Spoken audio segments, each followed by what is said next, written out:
School running হয়ে যাওয়ার পরে শনিবারের ছুটিতে আমি আর পিকু বেরিয়েছিলাম টুকটাক কেনাকাটা করতে। যেই না ট্রেনে উঠেছি তারপরে বাপরে বাপ, গরম কাকে বলে! বাড়ি থেকে বেরোনোর সময় বুঝতে পারিনি, বেশ ঠান্ডা ঠান্ডাই লাগছিল।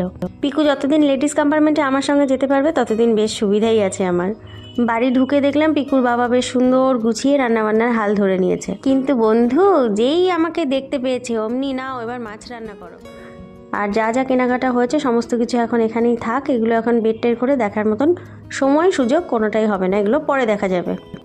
রান্নাবান্না করতে ঢুকবো, সেই ব্যস্ততার কারণে হুটোপাটা করতে গিয়ে একটা অঘটন ঘটলো।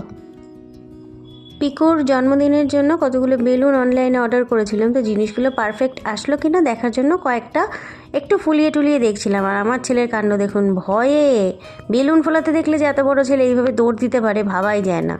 বেলুন ফাটার শব্দ প্রচণ্ড ভয় পায়, তো ওই দেখুন বিড়ালের মতো আসছে আর যাচ্ছে।